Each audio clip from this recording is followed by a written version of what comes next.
Hello, and welcome to Presenting, a podcast where we chat about various topics related to role playing games, typically Paizo products such as Pathfinder and Starfinder, but also others. I'm John Godek, and with me today is Andrew Mullen. Welcome to the podcast. Howdy, thanks to be back. Yeah, it's good to see you again. Andrew Mullen has been freelancing for Paizo and other publishers since 2017. He brings a keen interest in language and the interplay of geography and culture to his work, as seen in his numerous works for Paizo, Encounter Table Publishing, Lost Spheres Publishing, Right Publishing, and Rusted Iron Games. Lately, his attention is focused on the Luminant Age, a third-party weird fantasy swashbuckling campaign setting for Pathfinder 2nd Edition that he's developing alongside veteran Paizo freelancers Mikhail Rikun and Isabel Thorne. So, Andrew, we went through this before, but I'd like to ask you again. Can you tell us a little bit about your background and your journey to becoming an RPG writer? Sure. So I didn't play role playing games until I was in my mid 20s.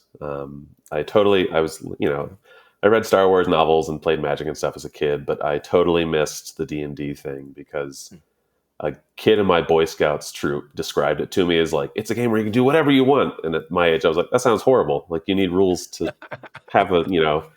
fun time. And so I just totally wrote it off for the next, I don't know, 2 decades or something.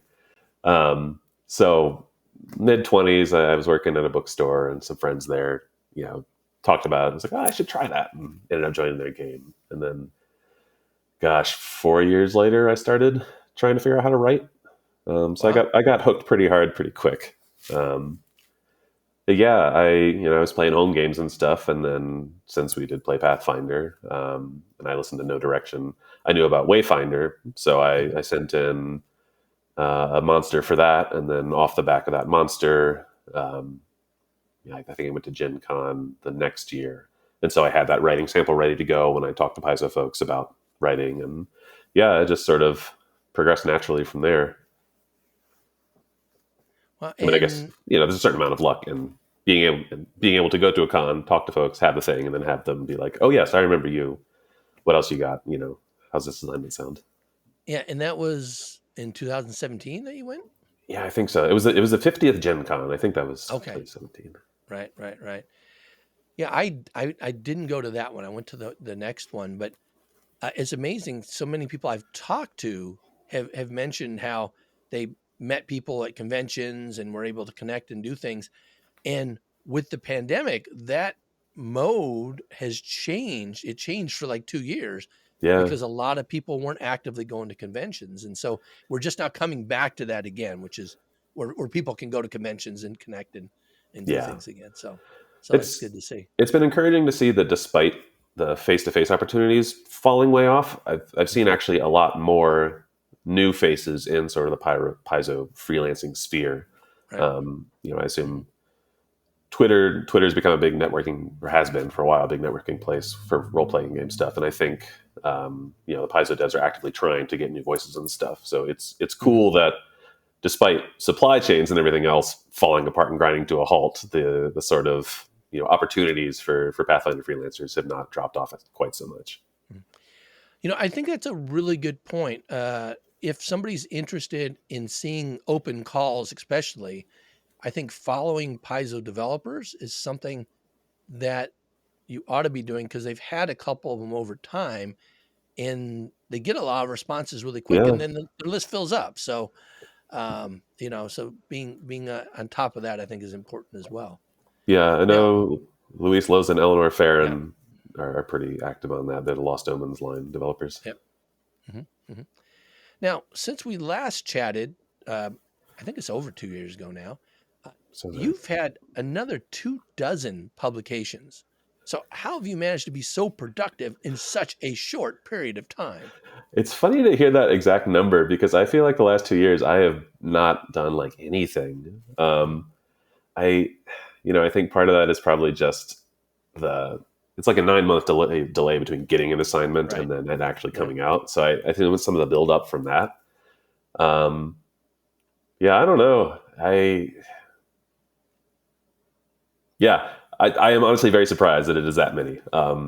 between having a kid and pandemic and stuff, I didn't feel like I wrote that much, but I guess I did. A lot of that is probably Paizo driven. Just especially as I become a full time parent, I've been trying to scale back what I take on. So I'm more likely to get a 600-word monster here, and that's all I do for one book, that kind of thing. Mhm. So I think that's probably driven that number a fair amount. But yeah, it's honestly been a struggle, sort of balancing the writing stuff with the parenting stuff. Um, Right. so my daughter is almost 2.5 and a little bit. And so there was a period where right after she was born, nobody was getting any sleep. The schedule was a mess. Like I wasn't doing any writing. Yeah. Then like, I don't know, maybe from like 6 months to a year and a half ish, like her naps were long enough and regular enough that I could count on Mhm. having some writing time.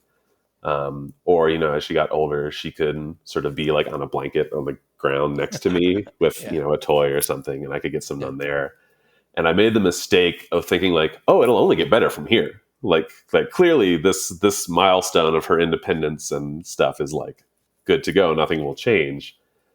And so another particular reason I was surprised to hear that number is that off the back of my overestimation of my time and ability to get work out, I had a pretty rough end of the year last year, between like the freelancer strike, I guess what strike, concerted action, um, trying to support Paizo devs, and then just Right. like my own stuff, and then the kid. I had a lot of incomplete assignments, to the point where I'm actually taking a break from doing Paizo things, and have been for, I don't know, 9 months, something like that.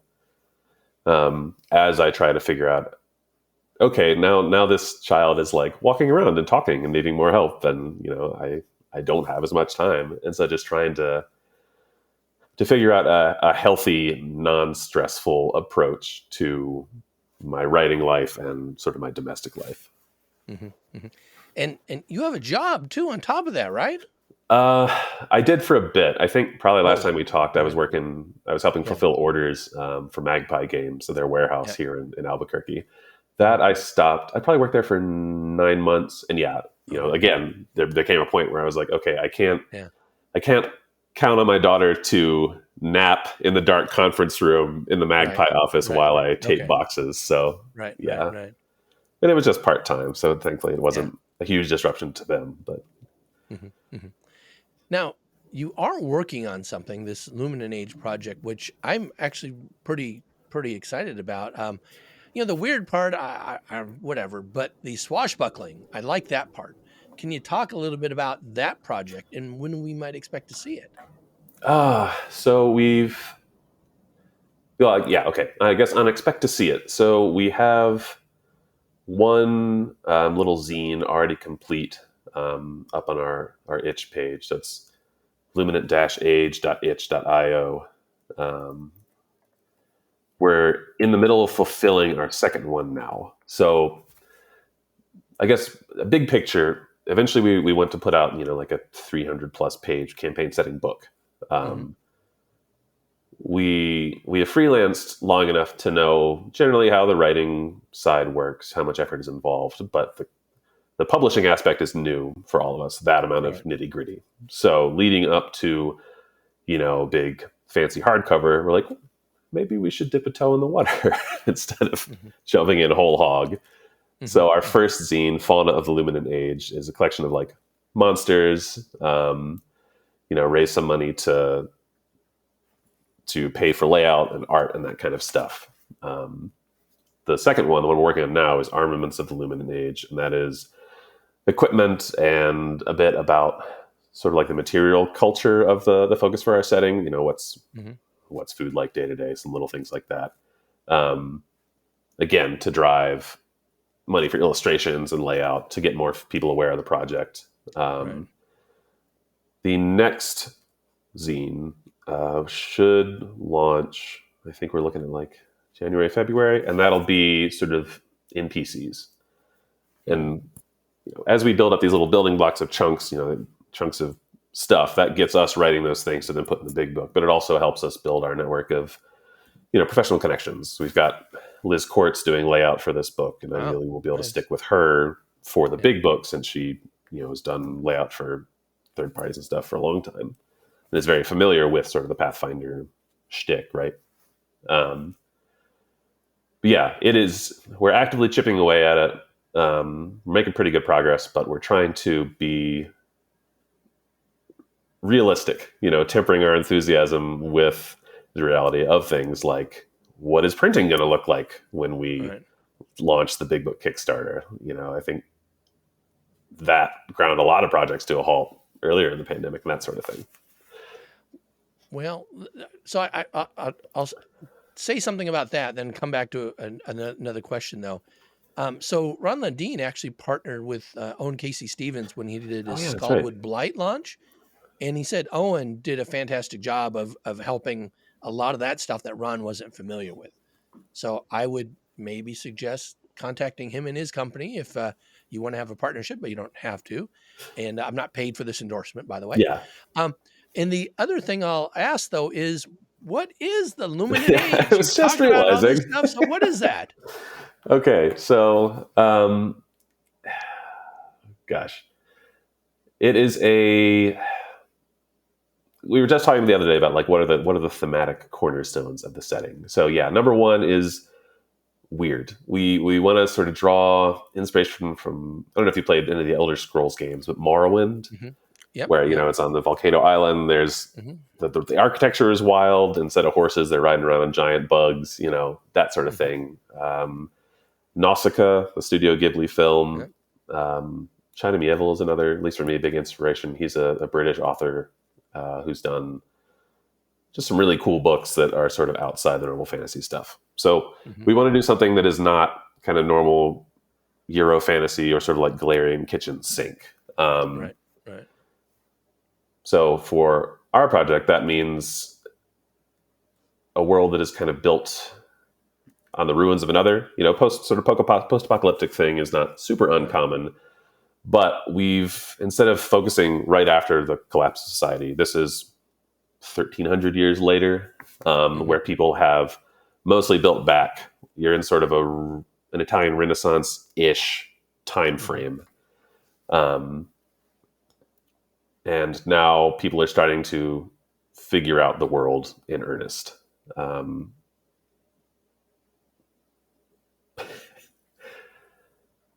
Sorry, I've been involved in this thing for so long that it's hard to like keep straight what's in my head. But Sure. Sure. Well, how about if I ask some other questions kind of related to that? yeah, Okay. So you've kind of talked about, some of the weird stuff in there. Is the basis for magic going to be different than what we see for Pathfinder? A whole different system. right. I presume maybe some new classes might be in there. Obviously, new settings. So, what are some of those major cornerstone changes that you'll be incorporating? I just wrote up the magic section outline the other day. So yeah, let me rewind and kind of give the setting overview. So basically, there was a big, accomplished, globe spanning, sort of medium hard sci-fi technology civilization. Hmm. They did something wrong. The people in setting now, most of them believe that they killed God and basically plunged the entire world into darkness. 99% of the population dies off. Currently, there are, civilization is rebuilt on the ruins of these old, grand, towering structures and that sort of thing. And magic exists now. Since we are in that Renaissance sort of period, travel is more expansive, correspondence is more possible now. So in this sort of precise moment in the history,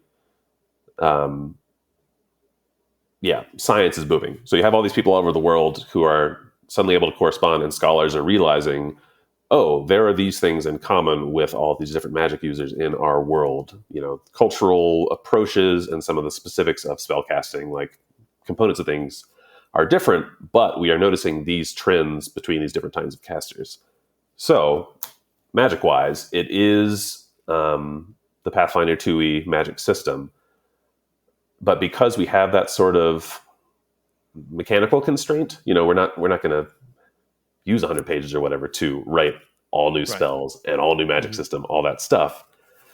But the fact that it has the four traditions, arcane, divine, occult, primal, that makes some really cool world building fuel for Right. what that means. So I'm trying to figure out how much to say or not say. No, So that's fine. Yeah. in addition to sort of the weird fantasy thing, so like our primary city, Auriker, is built on a bunch of, purpose unclear derricks in the middle of an ocean surrounding like this big sort of broken off tower that's a mile plus high. Okay. So the city's built on these ruins. Everyone fishes every day. It's not cobblestones and big Right. eaves, sort of proto-German whatever fantasy. It's tropical.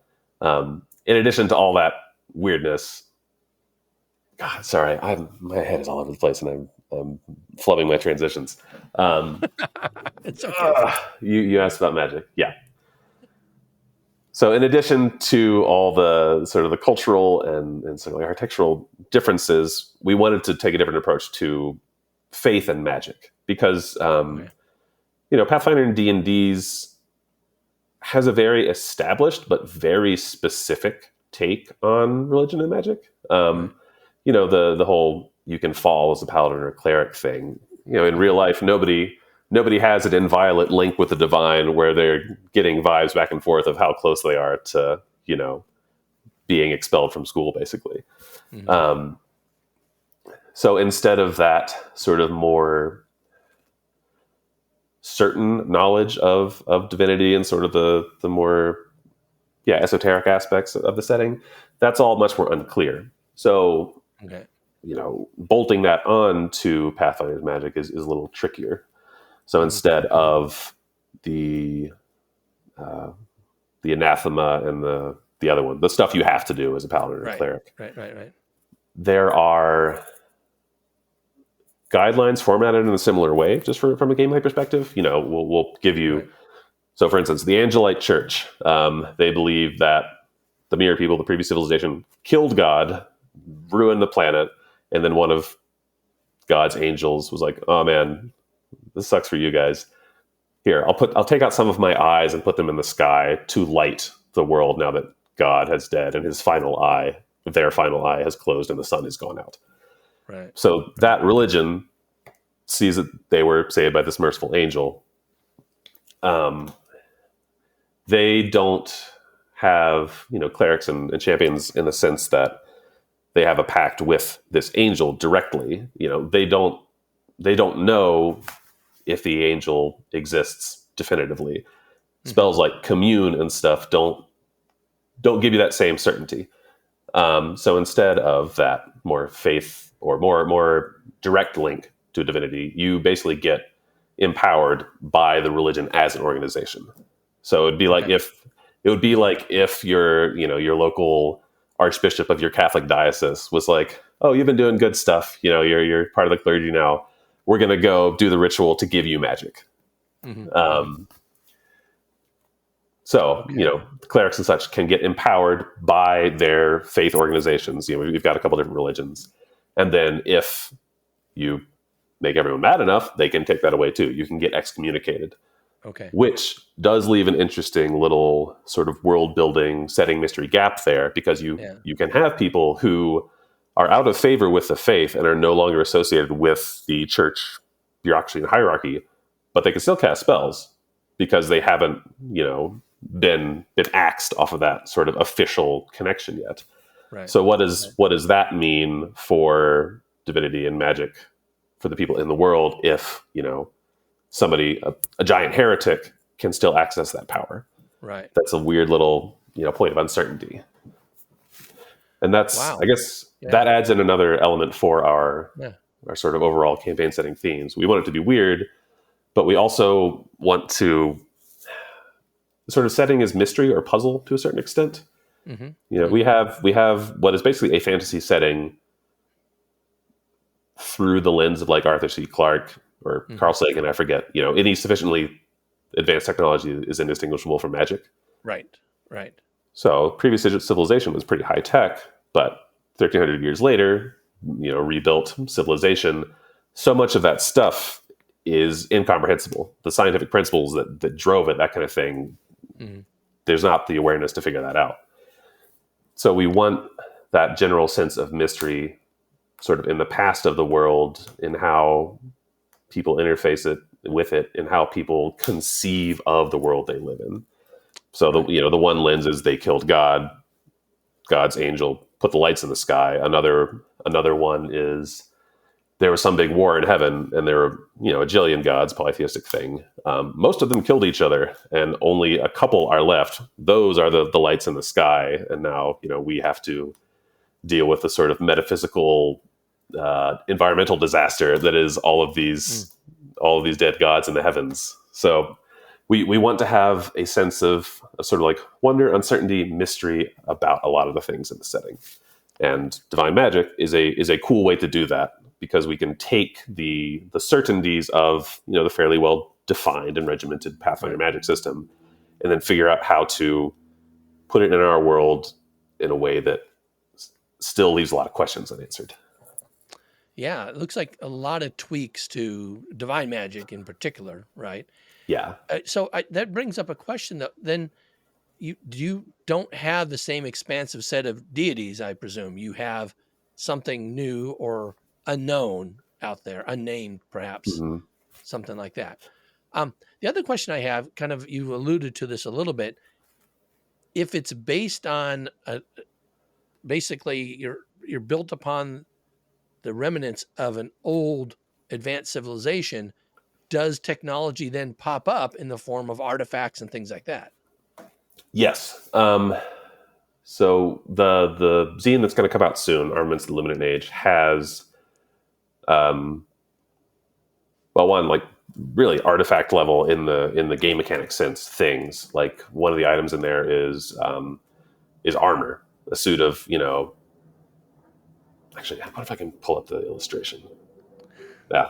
Anyways, really really fancy armor, like it can fly and stuff, and so that's Oh, wow. bonkers to the Yeah. people in the world. Um, Things like that are around. Something that functions is relatively rare, Hmm. to Hmm. the point that one of the nations became sort of a regional power off the back of their sort of I think it's called noocracy, but like rule by the educated. Hmm. They have such a scholarly presence in their culture that they were able to make rituals to sort of fill in the gaps of old machines. So this whatever canning machine, it doesn't work, but through this ritual we can make it work for like an hour or whatever. Hmm. Hmm. And so the fact that they are able to power really old stuff is huge, and led to their rise as regional power. Um, for other people, you might find the equivalent of like a Roomba. That's relatively uncomplicated. That Yeah. one of those might have a couple of bugs, but is still functioning. Um, let's see. Yeah. Okay. So two things. One, this is a fantasy setting, or at least as I conceive of it. It obviously has some sci-fi elements sort of in there in the foundation, but what's really cool to me is that interpretation of wondrous technology as magic. Hmm. I think it's a lot of fun to describe that stuff in that way and apply that to an entire setting, not just if someone from Galarian popped up in 1920s Earth or whatever, what would they think Right. about Right. a car? But the world writ large looks at these things in that way of same way of uncertainty. Um, that is aided by the fact that the previous civilization, the Mirror People, were like extremely proud and had to Okay. them mastery over the world such that they could just do whatever they wanted. So instead of things like we need to build a high-rise hotel, what's the most efficient and cheapest way to do this while still hitting our aesthetic goals? Like, aesthetics was the big thing for them. We want to show how grand and amazing we are by making this structure look like a blooming flower or whatever. So for their things like a Roomba or whatever, it's not a little disc scooting around. It might look like, an almost perfectly biomimetic like spider running around with little hands that picks up trash. Or so all of the things from the previous civilization don't look like, it's not like the Expanse, right, where it's Earth a bit advanced. It's got a whole sort of alien feel to it. On the technology front, we are in that Renaissance period. One of the big things that people have rediscovered is how to how to mine the fuel that killed God. So in the Angelite view, mere people basically bled God dry, and once they had died, that is when their eye, the sun shut, and everything went haywire. Ichor is that fuel, what they were bleeding from God, and it's sort of part gunpowder, part like cold fusion ish. It's a wondrous substance that can do really cool things. It also is like incredibly hallucinogenic and toxic and a bunch of other stuff. But off the back of that, they're then able to do things like power airships, start making firearms. So we have sort of a, Renaissance-ish level of technology. Printing presses are a thing, that sort of deal. So on the one hand, you have this ancient technology that looks wild, and then you have this newer stuff that is, built from fragments of old machines mixed with modern metallurgy and this ichor and that sort of thing. I wish I had illustrations ready to go, because we got some really cool stuff from Sinlair, our artist, for the current zine with all the equipment. Well, that sounds like a fantastic setting. I really, really like the premise there. And that's something, I like post-apocalyptic kind of settings. And in particular, this one where you're building on things using materials that were previously made that you can't construct now, but you turn them into new things, right? Yeah. One example I remember in a book I was reading where people wanted to build arrowheads, and so they used coins and filed them down, right? Oh, They had them all over the place. So much easier to find than rocks or, cut metal to other things. So no, Yeah. I think that's awesome. Now, as you're kind of growing this setting and campaign, are you going to be hiring other freelancers? Is that something that folks should be looking out for? Open call from you all. We probably won't do an open call. We have hired some freelancers just because we want to get, me, Isabel, and Mikhail, like it's just the three of us who've been working on this for so long, and we want to have more than three people's perspectives on the thing. Right. So we have fired a few other folks to help flesh out other sections of the world, so that we can ideally get those other parts of the world, like big parts of the world, like that nation I was talking about, that can revive old machines. We had a freelancer do sort of their whole thing, sort of the gazetteer. And we want to get that done early enough that we can then incorporate information from those into the world itself, So it's not just our three perspectives on this world. It's more folks. We'll see how the big book does. If the big book goes really well and we want to keep, I think there's fuel for 1 million publications here, but if we want to keep going, we might hire some folks. But as is, we're trying to keep our ambitions, reasonable, given we're pretty new to the game. Yeah, no, it sounds exciting. So what advice do you have for people interested in becoming freelance writers and game designers like you all are? Well, given my life currently, figure out how much time and energy you have, and whether or not you might have, say, a toddler there to mess with your goals. Honestly, though, I think that is a very important component. I think burnout is a pretty common, issue in the freelancing or just the game sphere in general. So I think if you want to get into it, I touched on this before, but get on Twitter, follow some devs, follow third-party folks. Look at indie folks too. There's a huge boom in indie games now, which is really, really cool and really inspiring. So make sure you're networking online.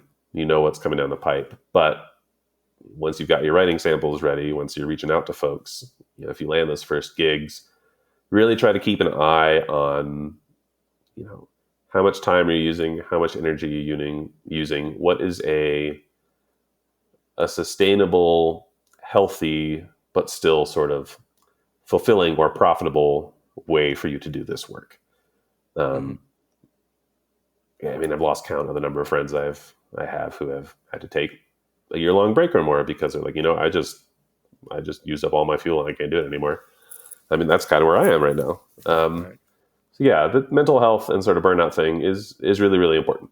I would try to keep that in mind once Mm-hmm. you're getting started. Excellent. Excellent. So, how can folks find you and learn more about your projects? Um, so I'm on Twitter at AF Mullen. Luminant Age, Twitter is Luminant A, also on Twitter. And especially keep an eye on that because, yeah, in a couple months, we'll probably start running up for zine number 3. They'll be talking about that there. Mikhail and Isabel are there too. I think they're linked through that Luminant Age Twitter account. And then I show up on the Paizo boards every now and then, that sort of thing. Excellent. Well, Andrew, thanks so much for joining us on the podcast today. Thank you.